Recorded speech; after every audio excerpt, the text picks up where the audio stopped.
Welcome to another Translation Theme Semester event. I'm Christy Merrill. I'm co-director with Yogi Prinz of the theme semester. Today, the event is co-sponsored by the Institute for the Humanities, as well as the Department of Comparative Literature and the School of Information. I just want to say this is part of a regular series of Translation Mondays here in this space. Next week, there are a series of events around the Silence and Translation Symposium, including with filmmakers Trin Min Ha and Sarah Boyan. There's going to be a screening next week in this room at 7:30 after Trin Min Ha speaking at 4 p.m. And 2 weeks from today is the final event of the semester. It's going to be a translation showcase with some of the contest winners of there are a lot of different translation theme semester contests. We're still taking entries, so a lot of the contest deadlines are this Friday. Get to work. There are interesting and fun prizes. So we've extended the deadline to this Friday, and then you'll be able to see the contest winners and other work from this theme semester 2 weeks from today from 5 to 7 p.m. in this space. So all of these things are part, and today's event is part of our effort to make translation visible. Today, there are seats up here. For those of you in the back, there's several seats up here. You're welcome to come and sit down. Today we have Josh Estelle here. He is the leading front-end and mobile development guy for Google Translate. He, as many of you might know, was at the school. He was in the School of Engineering, working on artificial intelligence from 2002 to 2006. Before he was lured away by Google. Before that, he did an undergraduate degree at Cornell. But I first heard about him from two people on the team of that translation game we're going to demo today, who were really excited about Josh and the way that he's been working on Google Translate. In part, someone, I'll mention in a bit, afterwards when we're going to do a short demo of that translation game, was very interested in an interview that Josh gave to Engadget, and he was able to explain how Google Translate works to a lay audience, including someone like me. And we're really excited to have him talk more about the process of how Google Translate works and think about this as one of the tools that we use as translators. So he's going to talk about that, and then we'll have a little demo and then a Q&A. So please join me in welcoming Josh Estelle. Thank you. Hi, everybody. So yeah, I'm one of the engineering leads on Google Translate. I've been at Google for about 6 years now. It's great. It's a great project. Before that, I studied artificial intelligence here. I guess there's some School of Information people in the house, so you guys might know Martha Pollack. I worked with her. Oops, I'm going too fast. Back. I worked with Martha Pollack while I was here, so any of you who know her, she's great. So yeah, let's talk about translation. So the first thing I want to do is just get a sense of my audience here. So who here speaks more than one language? Whoa, that's like almost everybody. Well done. Who just speaks one language? Me. I only speak one language. Cool. That's cool too. You should learn another language though. I should also. But if you don't, you can use Google Translate, so that's good. Who speaks more than 2 languages? More than 3? More than 5? Still more than 5. Anyone else? More than 7? Okay, got you there. Cool. And who's a frequent user of Google Translate? Fair number of you? Okay, good. So you're familiar. Cool. So you guys have been talking about translation. So I probably don't have to tell you guys that translation is hard. It's hard for humans. It's hard for machines. It is not an easy thing to do. Even for experts, translation can be very difficult. It's very time-consuming and sometimes requires very specific domain knowledge. So here's a quote I like about translation by Anthony Burgess. Translation is not a matter of the words only, it is a matter of making intelligible a whole culture. So that kind of speaks a little bit to what challenges we have with translation. And I'm going to come back to that quote later on. So at Google, we've taken this task of translation, and we've tried to teach machines to do it. It's not an easy thing for us to do, and so we think it's an even harder thing for machines to do. But we think it's a really valuable thing that we need to be able to have automatic, fast translation. We're not the first to endeavor to do this, to apply computation to do automatic translation. As early as 1954, almost 60 years ago, there was a joint project between Georgetown University and IBM to do a public demonstration of machine translation. So this was 60 years ago. They were using the IBM 701, which is not so different from the ENIAC that is up on North Campus in the computer science building. So, a very primitive early computer, right? The IBM 701 was the first commercial mainframe. Slow old stuff. My phone is probably way, way faster than that thing. And they demoed machine translation on that. Their system was very simple. It was really only an experiment. It had 250 vocabulary words, had 6 rules of grammar, and they only translated 60 Russian sentences to English. But the public was really impressed with this. This really wowed people, like what you can do with computation. And it got huge coverage in the national media. All the papers were talking about this computer that could translate. And those researchers, they predicted machine translation, it'll be a solved problem in 3 to 5 years. This was 60 years ago. So yeah, they kind of underestimated the challenges that they had. Like I said before, translation is hard. And so, after that public excitement, though, there was all this research and all this money went into machine translation, lots of people working on it. But, they weren't as successful as they hoped. So 10 years later, the US government put out this report, the ALPAC report, that stands for Automatic Language Processing Advisory Committee. Basically, they looked into all the research that was being done in machine translation, found out that it really wasn't going anywhere, and the funding just dried up. Nobody was working on it anymore. But it wasn't the end, right? We're here today. We're talking about translation. We're talking about Google Translate. So we've come a long way in the 50 years since then, but we're maybe still not there yet. But what's changed? So the first thing is computational power, right? Like I was saying, those big mainframe computers have less power than the phones we carry in our pockets today, and way less power than the thousands of machines in data centers across the world. So we have huge computational power now. We live in a world of big data, right? So you've probably heard that term in the press and different things talking about different artificial intelligence kinds of systems. Big data is this idea of, we can take massive amounts of information and process it. So that leaves me that's my first point, computational power. We need that computational power to process that huge amount of data and then find the useful things in that data, make use of that data. There's also been advances in artificial intelligence and machine learning that led to statistical machine translation, which was different from what those Georgetown researchers were doing. And I'll talk more about that later. So this led to some new possibilities for machine translation, this combination of power, data, and the techniques we use with statistical machine translation. So let's get to Google Translate. So many of you probably have heard Google's mission statement, right? Google's mission is to organize the world's information and make it universally accessible and useful.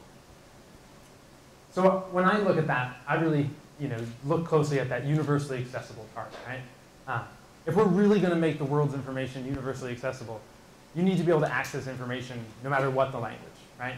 Now, most of us here are privileged to speak English and have most of the content on the web be in English, and we can access a lot of the world's information. But a lot of people in developing countries and in other places, they don't speak English, and there's a lot of content that they can't even access, right? Most of the internet is not even available to them. So I believe that the universal accessibility we're talking about here, translation is a really important part of that. And early in Google's history, Larry and Sergey, the co-founders of Google, they understood the importance and the need for automatic translation. So in 2001, which was only 3 years after Google started, Google launched the first translation system. Now this was not built at Google. This was licensed third-party technology. And it started with just 5 languages. In 2004, we added 3 more. But like I said, third party, and this was a rules-based machine translation system. You heard before I mentioned statistical machine translation. This is the difference I'm kind of making. Rules-based versus statistical are the two kind of varieties of machine translation that exist. And this system, although it had advanced a lot in the 50 years since that Georgetown experiment, it was still kind of using the same basic ideas. You get some experts in a language to write some translation rules, and you put together some vocabulary, and you get a computer that kind of runs those rules and tries to produce translations. So it's still using that same basic old idea, and it still wasn't very good. I feel like most people's perception of machine translation is based on these rules-based systems of about 5-10 years ago. And they were okay. They could still translate some things, but they weren't great. So then in 2003, some engineers at Google decided that they thought they could do a better job on machine translation. In particular, they wanted to apply the same techniques that Google has used in many areas to machine translation. So think about web search. The way web search works is Google processes massive amounts of content, all the content on the web, and finds ways to index it, finds ways of figuring out what the best web page is for you. That's using massive amount of data to create a really kind of useful front-end product. They wanted to do the same thing with translation. It's use the massive amount of data out in the world to produce a system that could create accurate translations.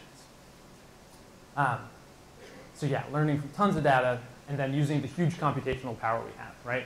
Data is great, but if you don't have computation to handle it and you can't do efficient computation, then you can't do much with that data.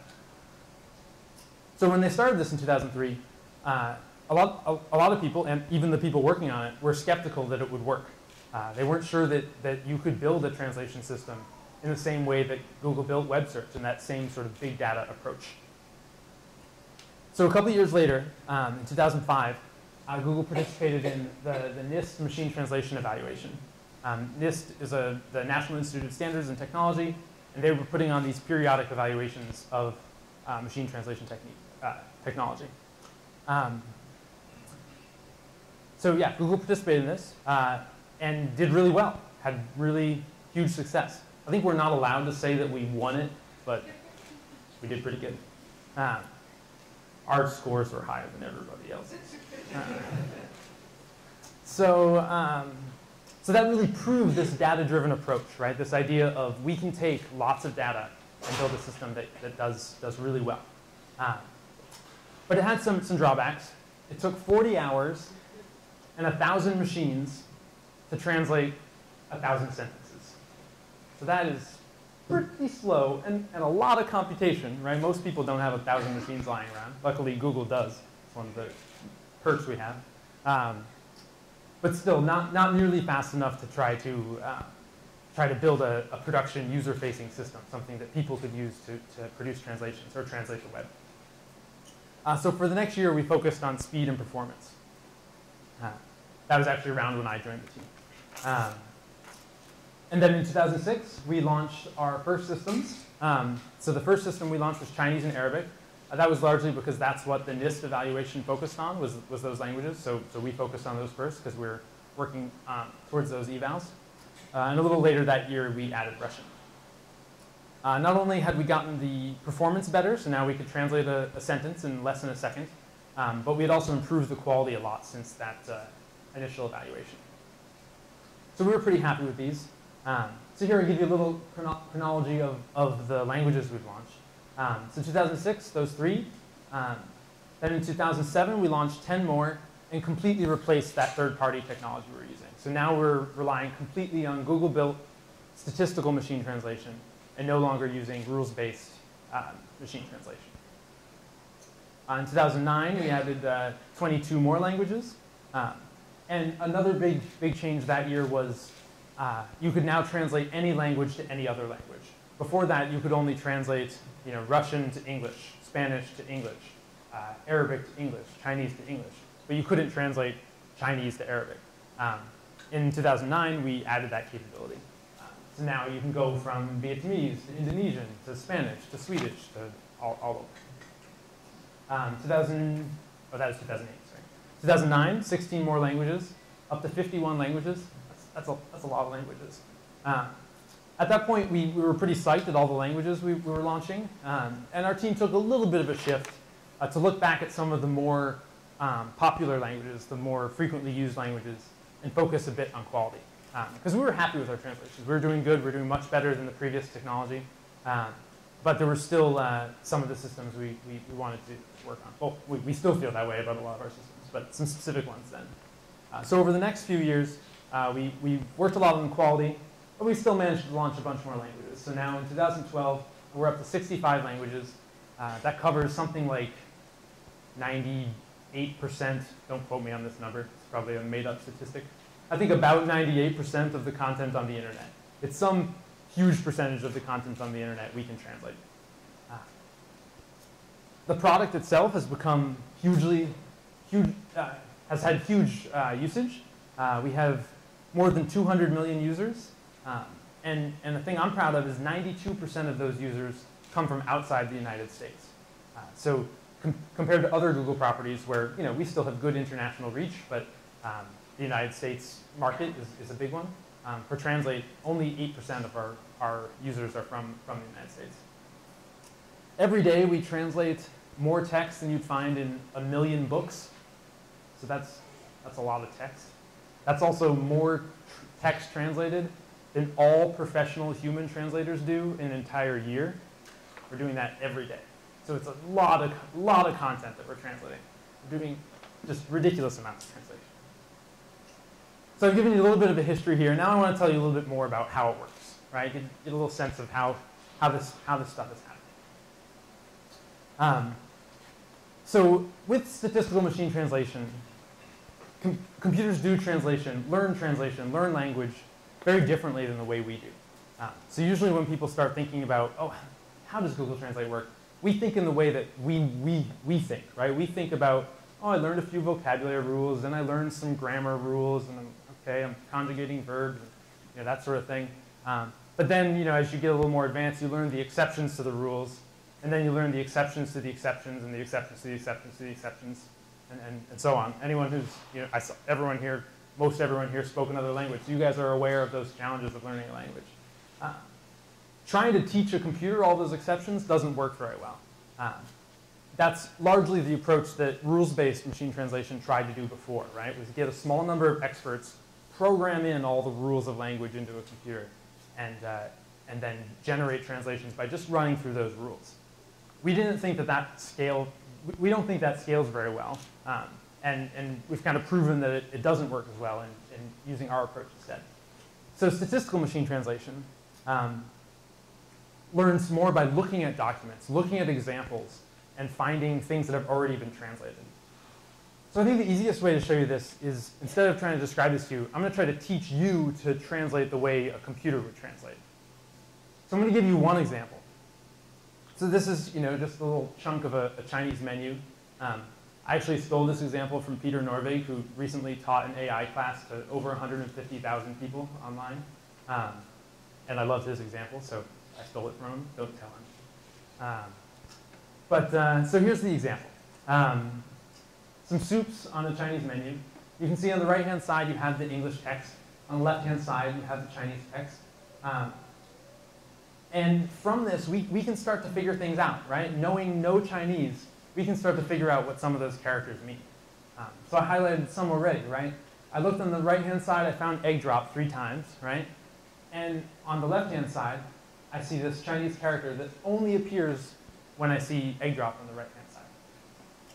This is helping us learn not just a particular menu item from English corresponding to a menu item in Chinese, but actually learning words and phrases that correspond to each other between English and Chinese. So I can do the same thing for chicken. So here we find the examples of chicken on the right-hand side. And if you look for a second, I bet you can see the character for chicken on the left-hand side. Anybody see it? Oh, there it is. Right? So now I don't know for sure that this is right? Does anyone read the Chinese and can tell me I got the right characters? Yeah? Cool. Right? So I don't know for sure that's right, but I do know that there's a pretty good correspondence between those characters in Chinese and the words in English. It works on phrases too, right? So you already saw egg drop is kind of one Chinese character to the two English words. Or here you can see corn cream is two English words to the two Chinese characters. And then we can look at soup, which occurs in most of these examples. And we can find soup on the Chinese side. But you'll notice here that there's one example where soup is, or the Chinese character is missing, right? But on the English side, we do have the word soup. Similarly, there's one example where the English word soup is missing, but we have the Chinese character, right? So even in this situation, we can still kind of figure out that, well, that character probably means soup, even though it's not always perfect, right? So this gets into a little bit of the statistical probabilistic nature of our system in kind of computing the likelihood of this character meaning soup.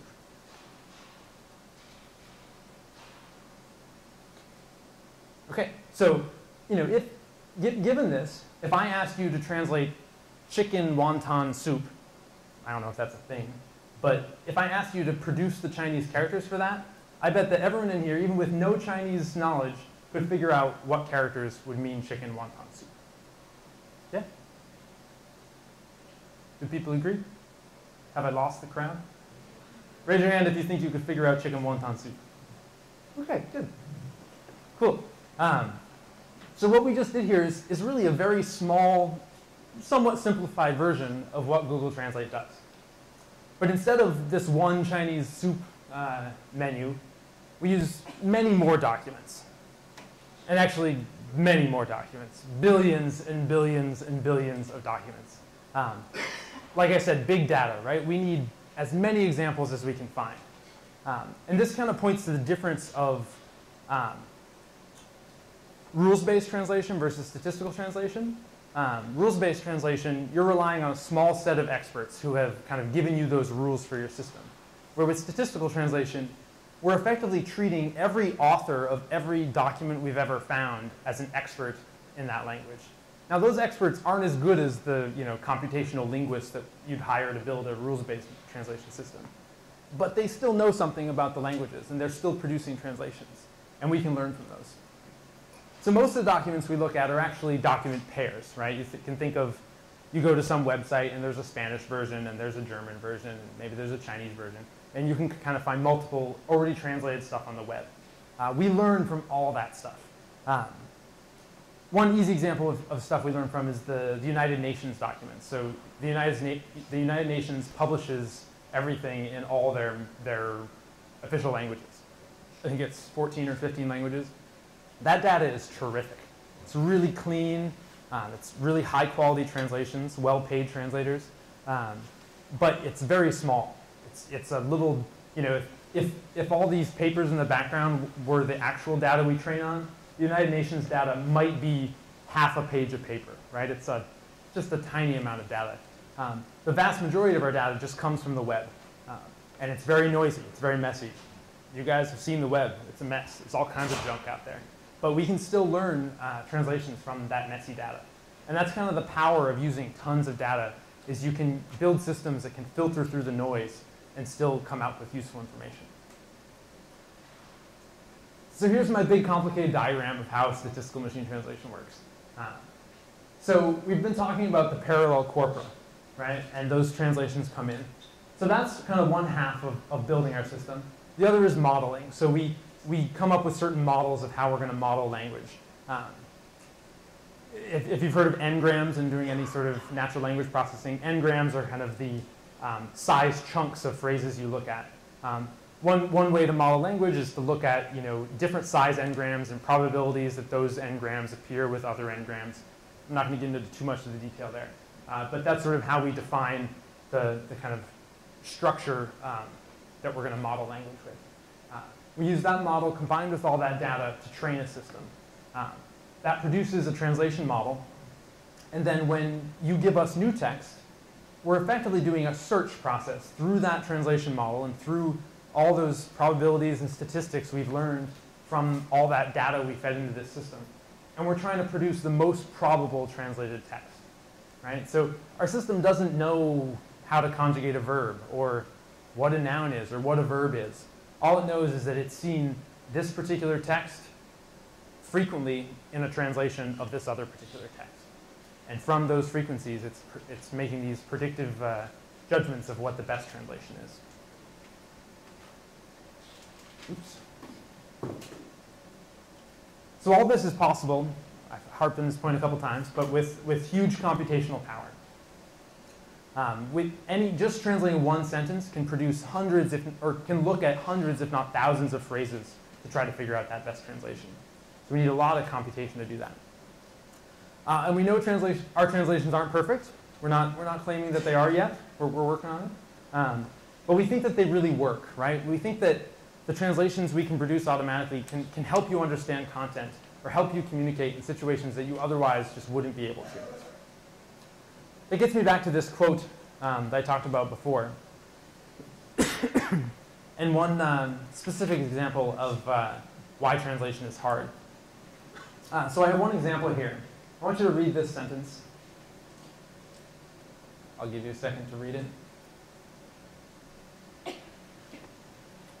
And then, who does the they refer to?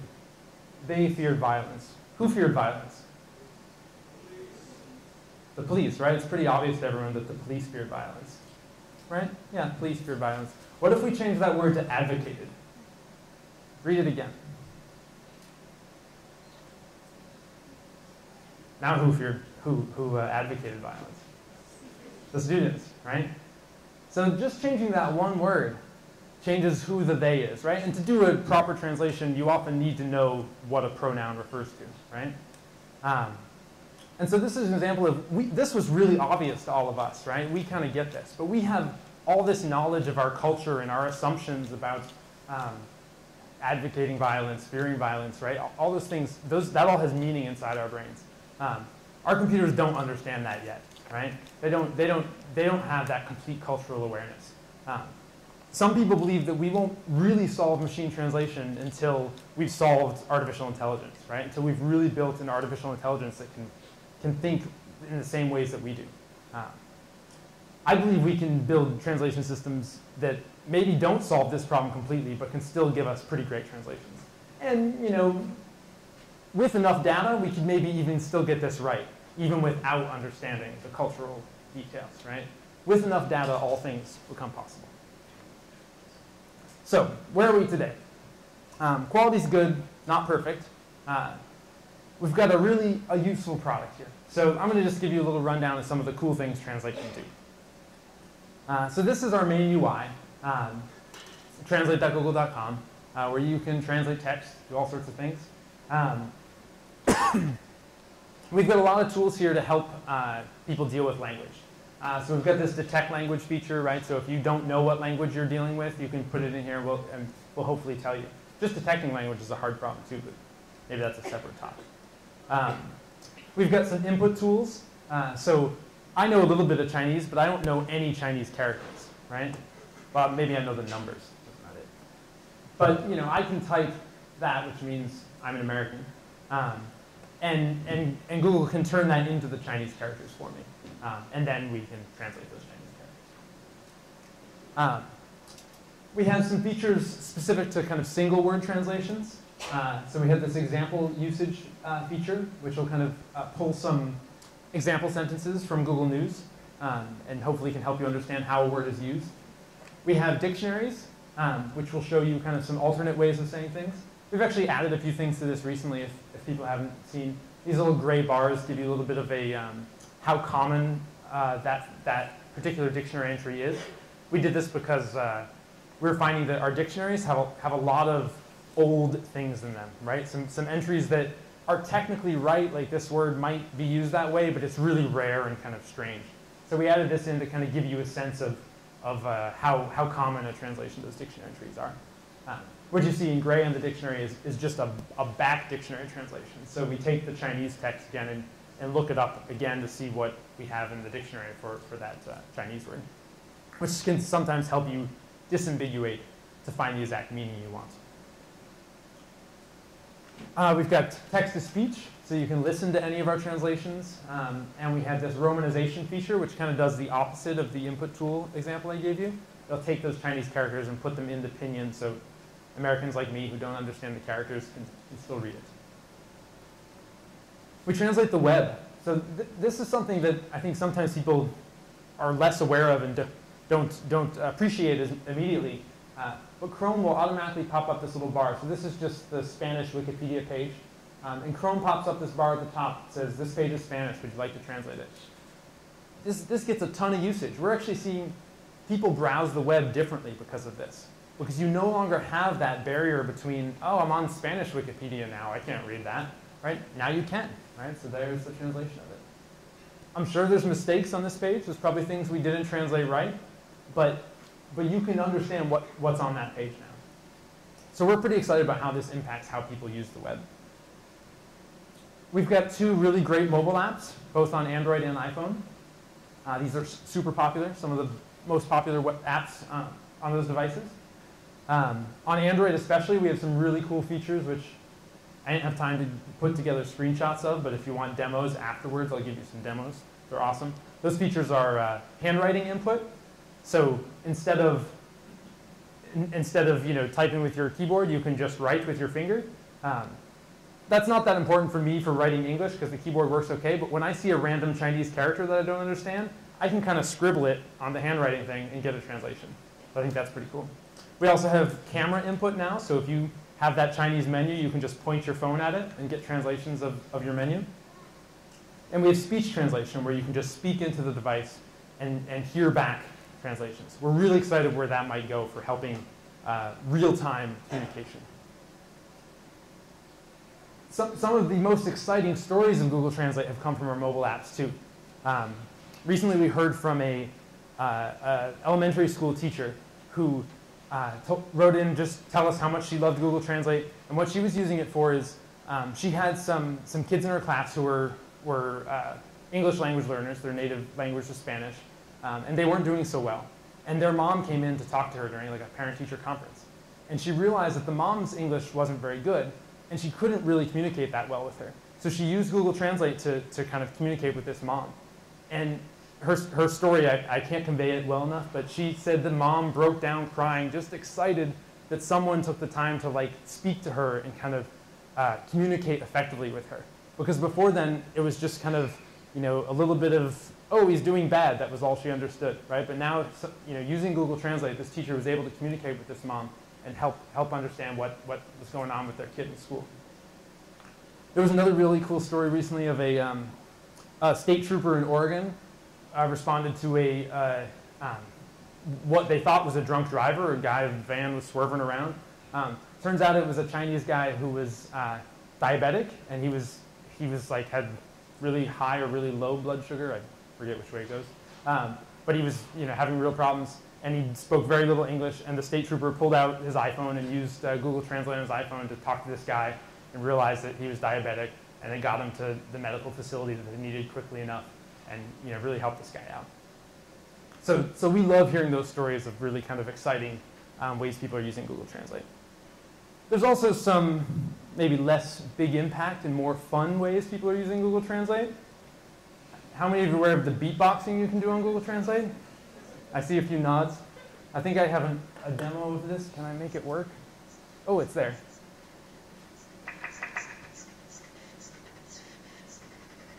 Can you guys hear it? It's kind of quiet. See if I can play it again.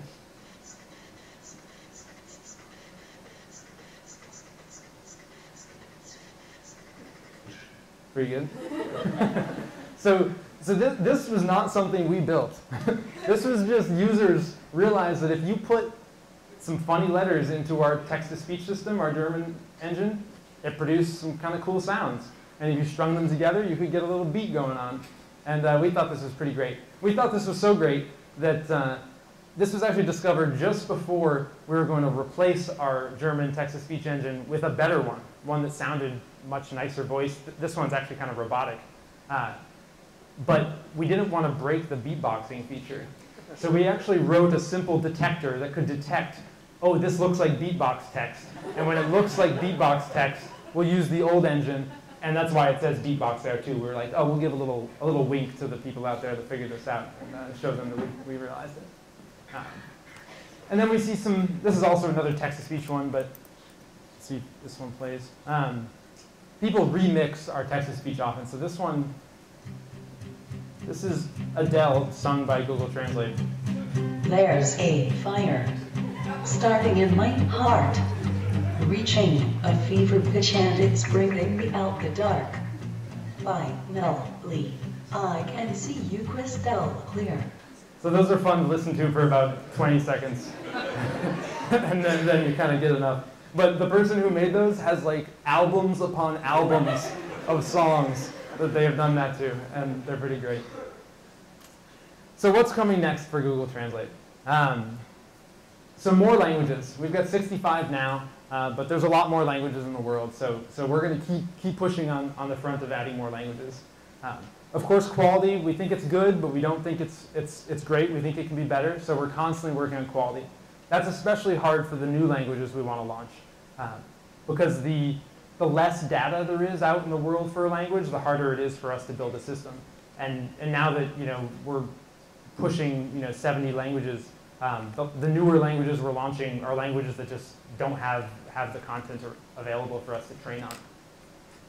We also really want translation to be ubiquitous, right? So my hope is that when a user on the internet runs into content that's not in their language, they should be able to immediately get a translation of it, right? That language barrier should be gone, right? You should just be able to get a translation. Now it might be not perfect. It's an automatic translation. Maybe you still need to get a better translation if it's something important. But this gives you access to lots of content you couldn't see before. And the last thing I kind of got to a little bit before is real-time communication, the speech translation stuff. I'm really excited about that and how we can change how people communicate. But the last thing is that automatic translation is more important than ever. There's billions of pieces of new content added to the internet every day. Think of how many tweets, Facebook posts, new blog posts, blog entries, new websites. There's so much new content all the time. In the past 10 years, the internet has grown 5 times in its size. And in particular, the web's becoming more and more multilingual. So I spoke before a little bit about, oh, it's all English, and these people who don't speak English have a problem. Soon it's going to be us who speak English will have a problem. The web is just getting more and more multilingual. The Chinese web grew 15 times in the past 10 years, and the Arabic web grew 25 times in the past 10 years. So the non-English languages are growing much faster than English. There's also a huge portion of the world that's not on the internet yet, and a lot of them don't speak English, right? So you're going to see more and more content on the web in other languages. And there's so much content that human translation will never be enough. We'll never be able to have enough human translators to translate all the content that's being produced that people potentially need translation for. So we think automatic translation is really key to that effort. Okay, I think I'm going to stop there, and we're going to do a demo of the translation game, that translation game. Cool. So does anybody have any questions about Google Translate? Yeah. Hi, I'm a master's student at the Center for Southeast Asian Studies, and I use Google Translate for Vietnamese. Wait, can everybody hear him?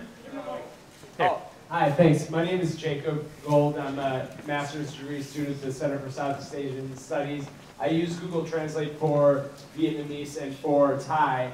For Vietnamese, Google Translate is absolutely excellent, but for Thai, it's a little dicey. And so I'm wondering, when you say, you use a lot of existing documents that have translations to feed into your system. So I'm wondering, what is the human end in your different target countries? So do you have a staff that goes to these places and combs through archives and so forth? And what might explain discrepancies like that? Thank you. Cool, thanks. Good question. Oh, sorry, one last request. If you could add Khmer to the list of your upcoming languages, it would be a big boon to my research. Thank you. So, yeah, so we don't have staffs anywhere. There's a small exception that we do have some people in Tokyo. But when we approach a language, we do much of it without any real knowledge of that language. So there's, when the team started, we only supported a few languages, and a lot of the people on our team are multilingual and pretty interested in translation. So we did have people that understood and spoke every language that we supported. But now, with the number of languages we support, there's lots of languages that we support that we don't have anyone on our team that has any idea about those languages. So it's really data-driven in that sense, that we get data and we build a system. Now, there is a human aspect to that, right? Because we have to know, when is this system actually good enough to launch?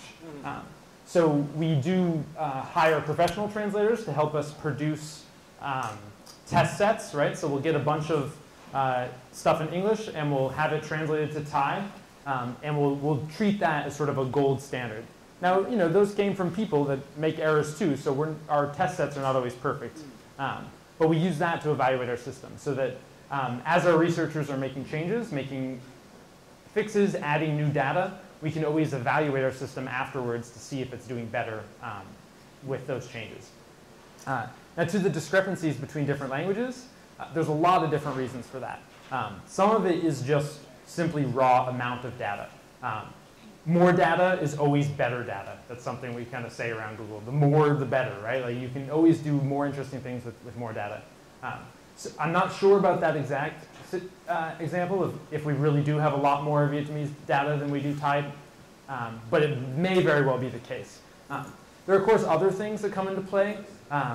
So sometimes people ask me about similarity between languages. They assume like, oh, French, Spanish, English, they're all like Romance or Romance-based kind of languages. They should be easier.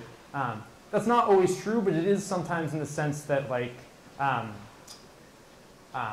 subject, object, verb languages versus subject, verb, object languages, right? So in English we would say I ate the orange, but in Japanese I think you would say I the orange ate, right? And that can be challenging, especially as sentences get long, because if the verb's always at the end, the verb can affect the beginning of the sentence, and that can be challenging. So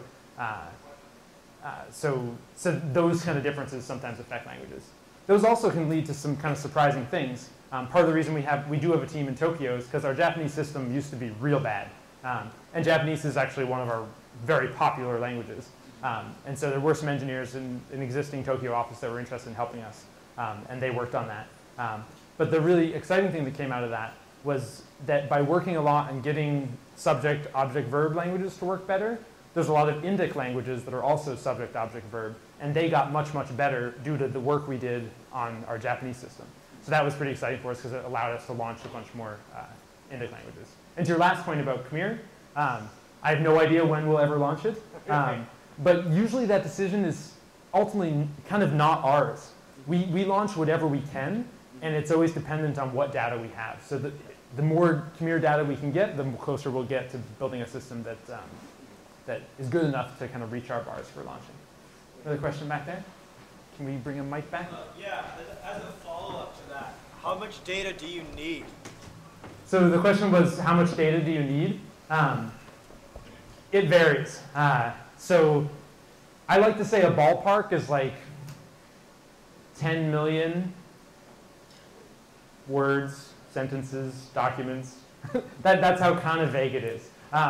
It's kind of true that it's on the order of millions of parallel sentences, so sentences that we have in both languages. But it does depend a lot on whether there's tricky subject, object, verbs things or different things there. So that's kind of our baseline, but we can never say that for sure because there's certain languages where we actually have tons of data and we still can't produce a good system. And there's other languages where we have relatively small amounts of data, but it happens to do really well. A lot of that comes from the quality of the data too, right? If all of our data was the pristine like United Nations data that we have, we would need very little data, right? We could probably do it with hundreds of thousands of parallel sentences for each language. But what we train on is really noisy data. So it's just when we have errors in translations, we're analyzing them. Sometimes we'll go back to the documents, and sometimes it's just ridiculous what we're training on. We're like, we're using this to build a system. What are we doing? But the beauty of it is that if you have tons of noisy data, you can still learn useful things. Yeah, another one in the back. I was wondering for languages that use diacritics, If a user enters in the language without the diacritics, how do you translate that? Because the diacritics make the meanings different. Yeah, good question. So how do diacritics affect translation? So our system is largely, it'll usually do the right thing even without the diacritics, right? So a simple example of that is like, accents on, like cafe with an accent on the E in French, right? Like, I think we translate that the same if it has the accent or not. In a lot of cases, you don't need the accents, and we should still do the right thing, unless it's a situation where the accent helps disambiguate, right? So in some cases, actually cafe may be a reasonable example, because cafe can sort of be used as an English word, but maybe it's, so maybe that accent would make us treat it more like a French word than if it wasn't there. Yeah? Well, I was referring to more like Vietnamese. Yeah. The diacritics will make the word is different, has different meanings, not Right. so much. Okay, so in that situation, we do pay attention to them. They're certainly used, but our system also will try to make guesses if they're not there, right? So if the diacritics are missing, we're probably going to choose the most statistically likely one, which may get you the right translation a lot of the time, right?